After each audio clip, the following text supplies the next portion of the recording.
हुक्मरानों का कसूर नहीं है, इमरान खान का कसूर नहीं है, कसूर आप सबका है, क्योंकि इज्तिमाई तौर पर झूठ आपने बोला था। ना नवाज शरीफ का कसूर है, जरदारी साहब तो खैर ही इज नेक्स्ट लेवल, ठीक है, ना इमरान खान का कसूर है। बात यह है कि आपने झूठ बोला। तवानाई के शोबे के मुतल्लिक जितनी बातें आपने बोली सब झूठ बोली। फिर आपने कहा हुक्मरान जिम्मेदार है, आपने कहा मुल्क वसाइल से माला माल है।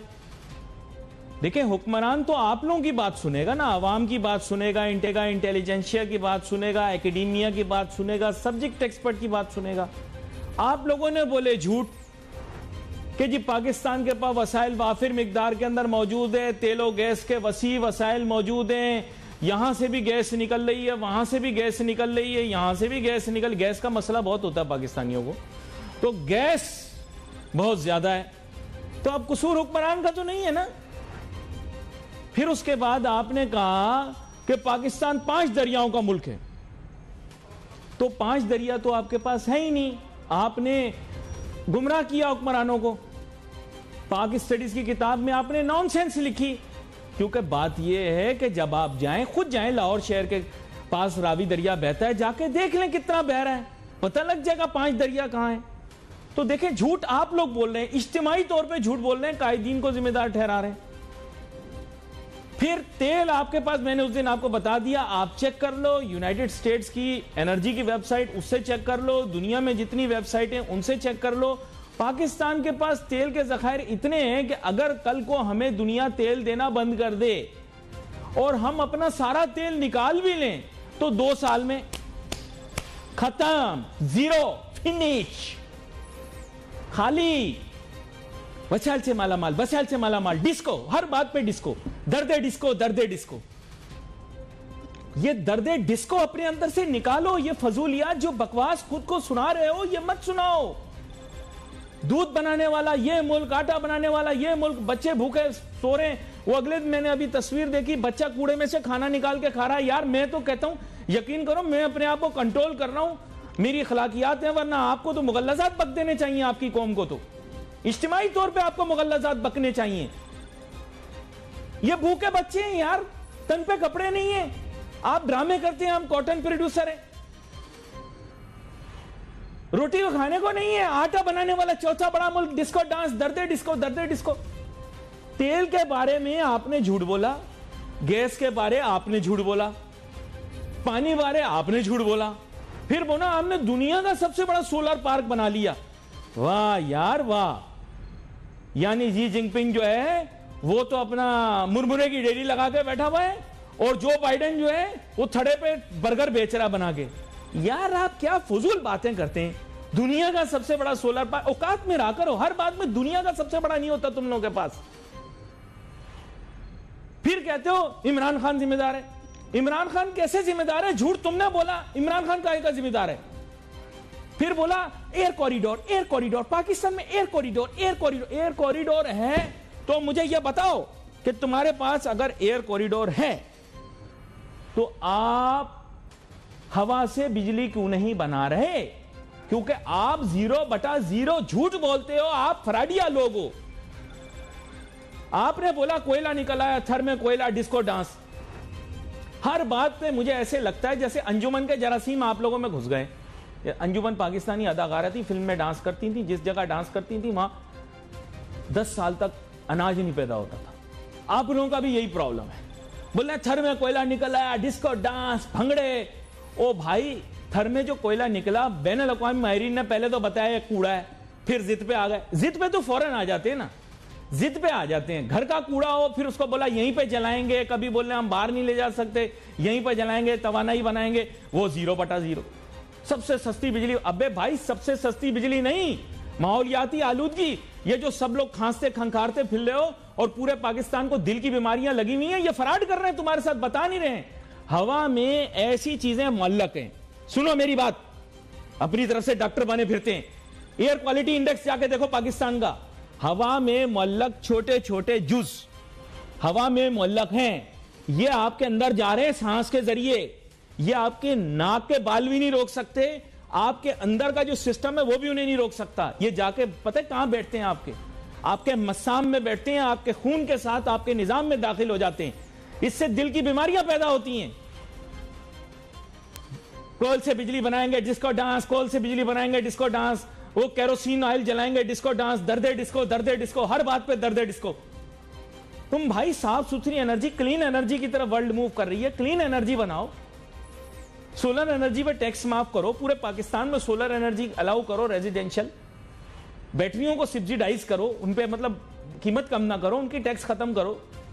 हर बात में फिजूल बात, हर बात में फिजूल बात, बड़ी बात छोटी बात से शुरू ही नहीं करना। भले घर में दाल नहीं मिल रही, बात ये करनी हम तो रोज मुर्ग मुसल्लम खाते हैं। अबे यार अपनी औकात में रहो। इमरान खान जिम्मेदार है। इमरान खान काहे का जिम्मेदार है? इमरान खान ने बोला था तुम्हारे पास तवानाई है, तुम लोगों ने फ्रॉड किया था, तुम लोगों ने पाक स्टेट्स की किताब में गलत लिखा हुआ है। इमरान खान का क्या कसूर है? तुमने बोला इमरान खान को ये जादू की छड़ी घूमेगी, आप अच्छे लीडर हो, आप मुल्क ठीक हो जाएगा। वो आया, उसने घुमाई, कुछ और ही हो गया। क्यों? क्योंकि आपने झूठ बोला था। हर आदमी सही नीयत से आता है। नवाज शरीफ भी सही नीयत से आता है, मैं आपको बता रहा हूं। नवाज शरीफ की फोटो लगाओ ना यार, वो देख रहे हैं लंदन में। सलाम सर, वजीर आजम भले शहबाज साहब बनेंगे, काम तो नवाज शरीफ नहीं दिखाना। तो नवाज शरीफ साहब जो हैं वो भी बुरे आदमी नहीं, नो। वो भी पहली दफा जब आया नवाज शरीफ तो उसने अच्छे काम करने की कोशिश की। जब उसने देखा कि यार गल्ला खाली है, पाक स्टडीज की किताब में बकवास लिखी हुई थी, मुल्क में कुछ भी नहीं है, खाली निजाम है, तो उसने फिर यह काम शुरू किए। आपको मैं अभी बता दूं भाई कि 100 लोग खाने वाले हैं, घर में एक रोटी है। समझ में आई? ये सब फ्रॉड और नॉनसेंस बंद करो। वसाइल से माला माल, ये सब बकवास है। लोग जिद करते हैं, मानते भी नहीं है। यार मानते क्यों नहीं हो? साइंस कहती है कि तुम्हारे पास वसाइल नहीं है, मानते नहीं है। एक रोटी तुम्हारे पास, 100 लोग खाने वाले हैं, कैसे खाओगे, कैसे बनाओगे? वसाइल से माला माल, वसाइल से माला माल तुम्हारे पास है नहीं। तुम कहते हो हम तवानाई पैदा करेंगे। भाई उसके लिए तवानाई होना जरूरी है ही नहीं तुम्हारे पास। पता नहीं क्या बोलते रहते हैं, फिर कहते हैं इमरान खान जिम्मेदार है। अभी मिले चूल्हे बंद होंगे ना गैस के, फिर डिस्को डांस करना, दर्दे डिस्को। पाकिस्तान में गैस निकलती है, हमारे पास वाफिर गैस के मिसाइल है, वसाइल है। पाक स्टडीज की किताब खोल लो, उसमें अलमारी में सबसे ऊपर रख दो उसको। इसमें जो कुछ लिखा हुआ सच है। ब्रेक पे जाओ भाई, मेरा दिमाग खराब हो रहा है, मैं जरा उतनी देर दवाई वाई खाता हूं, फिर उसके बाद मैं थोड़ा नॉर्मल होता हूं। Let's take a short break.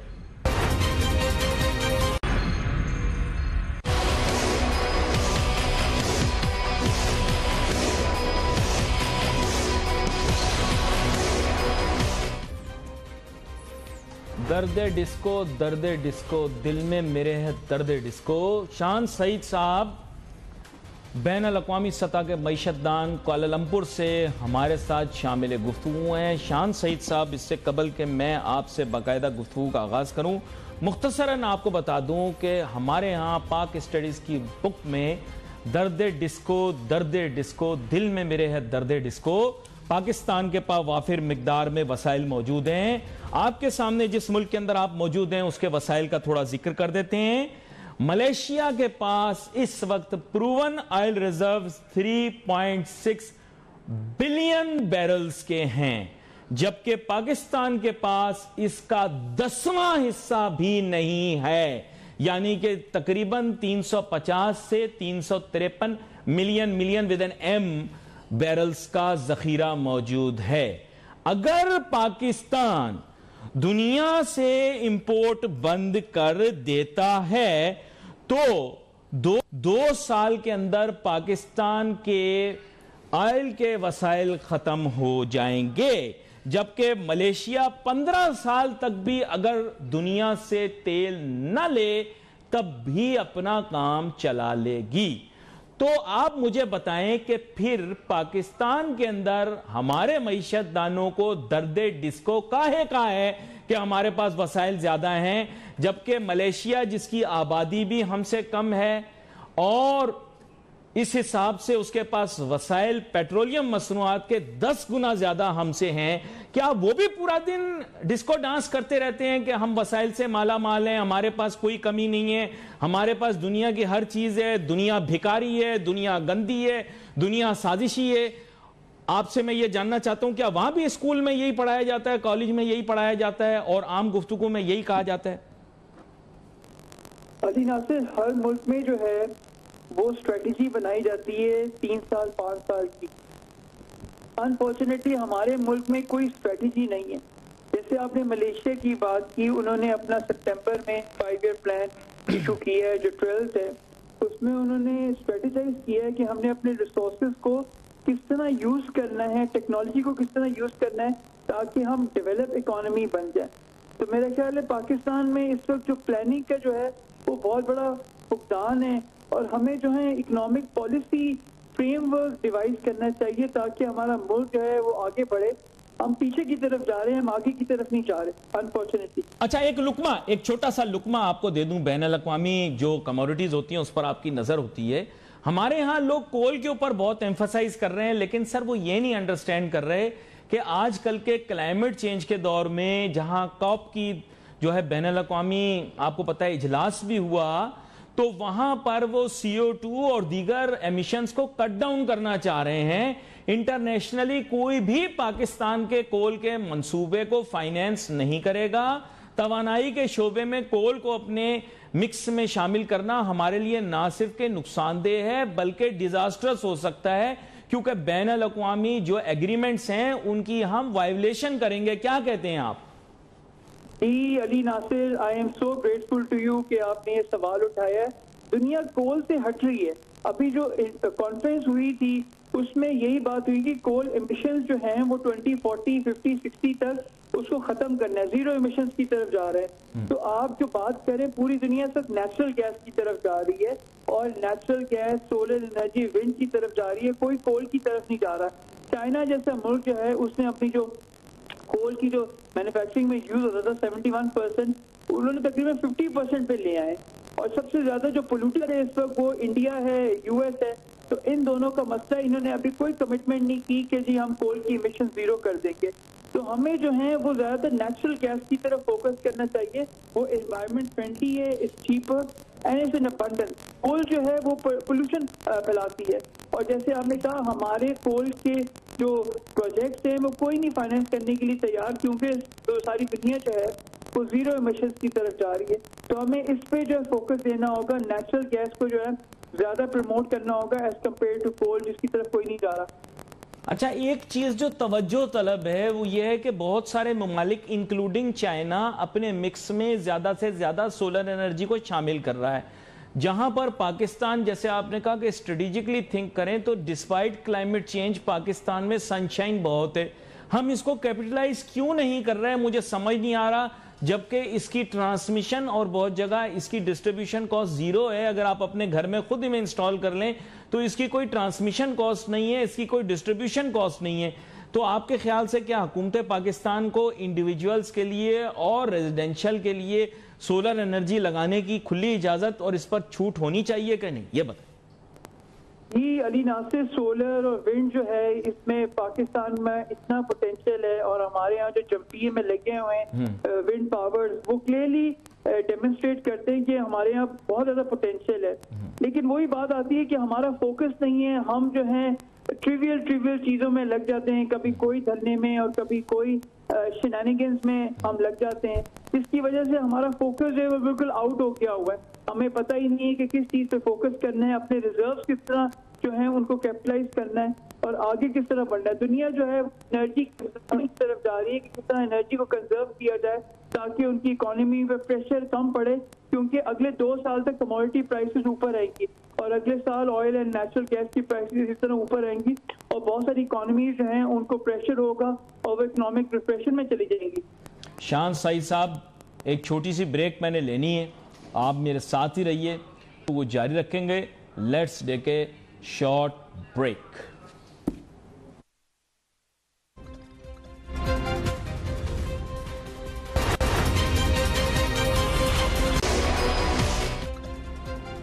Pakistan के अंदर एक जो उसूल हमने बना लिया है कि झूठ इतना बोलो और इस ढिठाई से बोलो कि फिर वो सच पे गालिब हो जाए। लेकिन मेरे प्यारे भाइयों, सच 7 पर्दों में नहीं छुप सकता। और झूठ के पांव नहीं होते। तो आपको यह समझना है कि जो इज्तिमाई तौर पर हम झूठ बोलते हैं और जिस ढिठाई से बोलते हैं और फिर जिस ढिठाई से उस झूठ का दिफा करते हैं, मेरी कम से कम जो एक अंडरस्टैंडिंग है, मेरी तो आंखें चुंधिया जाती हैं।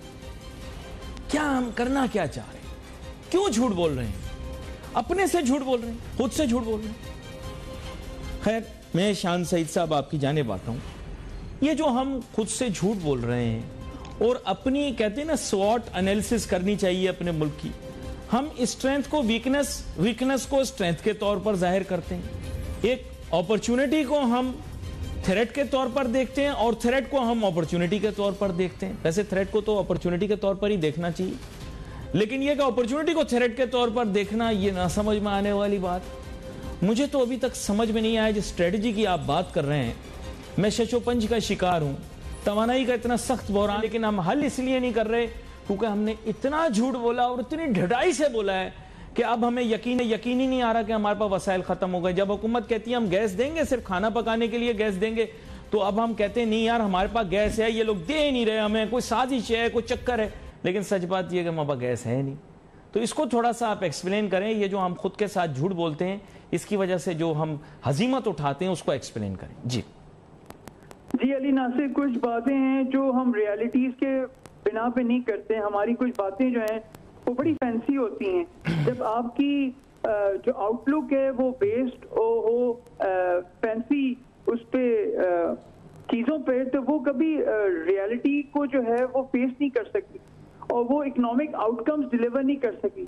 पिछले 1-1.5 साल में हमने देखा है कि जो इकोनॉमिक आउटकम्स हैं वो डिलीवर होना थोड़े से हो रहे हैं, लेकिन ज्यादातर हो नहीं रहे।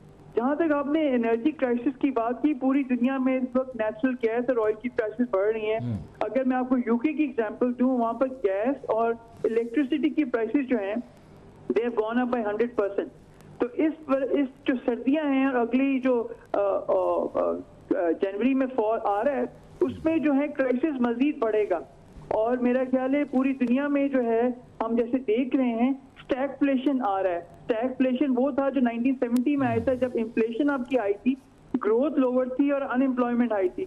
तो 51-52 इयर्स बाद दोबारा स्टैगफ्लेशन आ रहा है। दुनिया इसी स्टैगफ्लेशन में रहेगी। हमने नवंबर 2020 में अपने जोआई IQA की न्यूज लेटर में लिखा था, अपने क्लाइंट्स को इन्फॉर्म किया था कि जो एडवांस इकोनॉमीज हैं वो स्टैगफ्लेशन की तरफ जा रही हैं और वही होने जा रहा है। तो मेरा ख्याल है अगला 1 साल जो है वो बड़ा चैलेंजिंग रहेगा। और मैंने पहले भी मेरा ख्याल एक इंटरव्यू में कहा था मलेशिया में कि 2022 will be tougher than 2021। So we are heading for very tough time, और इन टफ टाइम्स में अपने रिसोर्सेज को सिक्योर करना, अपने लोगों को कॉन्फिडेंस देना, ये गवर्नमेंट का जो है वो मेन एम होना चाहिए। और बहुत सारी जो गवर्नमेंट्स हैं, बहुत सारी इकोनॉमीज जो हैं वो मैक्रो इकोनॉमिक स्टेबिलिटी की तरफ फोकस कर रही हैं, जो इस वक्त पाकिस्तान में जो है थोड़ा सा मेरे पॉइंट ऑफ व्यू से थोड़ा सा लैकिंग है। अच्छा शान सईद साहब, अब थोड़ा सा एक मौजू को तब्दील भी करता हूं, लेकिन मौजू से हटता भी नहीं हूं। वो ये है कि आपको पता होगा कि पाकिस्तान के अंदर ओवर सप्लाई क्रिएट हो गई है middle class and upper middle class housing units की। ये कुछ ऐसी कैफियत है जो बहुत सारे और ममालिक के अंदर भी हो गई, क्योंकि ओवर सप्लाई इसलिए क्रिएट हो गई, इंसेंटिवाइज था बहुत ज़्यादा कंस्ट्रक्शन का शोबा, इसके अलावा इंक्रीज डिमांड भी थी, कैपिटल भी अवेलेबल था। लेकिन आहिस्ता आहिस्ता जो बात आपने की है कि स्टैगफ्लेशन आ रही है, महंगाई भी बढ़ रही है और मईशत के अंदर स्टेगनेशन भी देखने में आ रही है, तो प्रॉब्लम ये होगा कि लोगों के जहन में ये है कि क्या हाउसिंग प्राइसेस प्लमेट तो नहीं करेंगी, क्योंकि बहुत ज़्यादा आपको पता होगा, यहाँ आप पाकिस्तान आपने विजिट भी किया बीच में, कि बहुत ज़्यादा इन्फ्लेट हो गई, बहुत ज़्यादा बैलून हो गई हैं प्राइसेस। तो कहीं ऐसे तो नहीं होगा कि ये एकदम प्लमिट करें और जैसे माजी के अंदर हुआ था कि तकरीबन 40 से 60% जो है वो एकदम अपनी वैल्यू वाइप ऑफ हो जाए। ये माजी के अंदर बहुत दफ़ा हमारे यहाँ मार्केट में हो चुका है। क्या कहते हैं आप पाकिस्तान की? जी अली नासिर, जो देख रहे हैं इस वक्त रियल एस्टेट मार्केट में थोड़ा सा करेक्शन आएगा, प्लमिट नहीं होगी, करेक्शन आएगा जो पूरी दुनिया में हो रहा है। लेकिन अगर आप देखें अली नासिर, जो 1970s में स्टैगफ्लेशन आया था, तो 2 एसेट क्लासेस जो हैं they came out quite significantly. One was commodity, gold और सिल्वर, और दूसरा था रियल एस्टेट। और in tough times the only fixed asset that goes up is land. तो मेरा ख्याल है बहुत सारे लोग जो है पूरी दुनिया में कल की अगर आप फाइनेंशियल टाइम्स देखें तो उनमें यही लिखा हुआ है कि दुनिया का जो सबसे पुराना एसेट क्लास है वो है रियल स्टेट, उसमें अभी भी लोग पैसा कमा रहे हैं। तो पाकिस्तान में करेक्शन आएगी। आपने जैसे राइटली कहा कि प्राइसेस थोड़ी सी इन्फ्लेट हो गई थी क्योंकि अवेलेबिलिटी ऑफ कैपिटल बहुत ज्यादा हो गया था, लोगों ने काफी इसमें जो है पैसा लगाया था, लेकिन इवेंचुअली मार्केट जो है उसको स्मूथ आउट कर देगी और डिमांड एंड सप्लाई इवेंचुअली जाके एक पॉइंट पे मीट करेगी जहां पर जो है फेयर वैल्यू जो है वो इवेंचुअली आ जाएगी। तो मेरा ख्याल है 20 to 30% correction in real estate very much on the card, but eventually market is going to stabilize, but it will take 6 to 12 months. अच्छा, यहाँ पर एक और चीज ये है कि इन द लॉन्गर टर्म, ये एक और इकोनॉमिक कॉन्सेप्ट है जो आपसे डिस्कस करना था। In the longer term we can not sustain keeping the interest rate below our inflation rate. जो भी शॉर्ट टर्म या मीडियम टर्म टैक्टिक यूज की गई थी, एम ये है कि it can not become a long term strategy. There will be a time where we will have to allow the interest rate to naturally, traditionally, scientifically go above the inflation rate which will be in double digits. क्या कहते हैं आप, why are we holding back? जी Ali Nasir, eventually आपके interest rate बढ़ेंगे। पूरी दुनिया में इंटरेस्ट रेट इस वक्त जो है बढ़ रहे हैं, उसकी वजह यह है क्योंकि इन्फ्लेशन को कंट्रोल करना है। लेकिन अनफॉर्चुनेटली पाकिस्तान में जो है वो आपकी monetary policy it has failed miserably. Monetary policy का कोई भी आप पॉलिसी लेवल लेते हैं, 25 या 50 बेसिस पॉइंट इंक्रीज करते हैं, उसका जो इम्पैक्ट आता है इकोनॉमी में 12 से 15 महीने में आता है। लेकिन क्योंकि आपने 2019 से लेके जुलाई 2019 से जनवरी 2020 तक उस वक्त इंटरेस्ट रेट बढ़ाए जिस वक्त जरूरत नहीं थी, जब इन्फ्लेशन इतना सवेर नहीं था, आपने उस वक्त गलत डिसीजन लिया जिसकी वजह से पूरी कौम को उसका भुगतना पड़ा 2020 में, एक तो कोविड की वजह से और दूसरा हाई इंटरेस्ट रेट की वजह से। तो मेरा ख्याल है eventually interest rate will rise.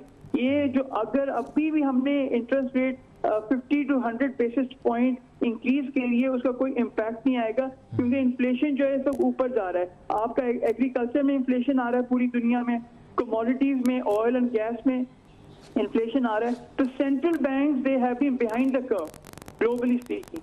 तो उनका जो अगर पॉलिसी डिसीजन जो भी लेते हैं इंटरेस्ट रेट बढ़ाने का, उसका मेरा नहीं ख्याल किसी इकोनॉमी को फायदा होगा और इन्फ्लेशन जो है it is getting very serious and it is getting stubborn. गुफ्तगू का महवर जो है वो मईशत रहा। आज हमने कोशिश की कि हम इसी मौजू पर बात करें। नाजरीन, we wait for message on Facebook. Ali Nasir, हमारी टीम को इजाज़त दीजिए। अल्लाह हाफिज़।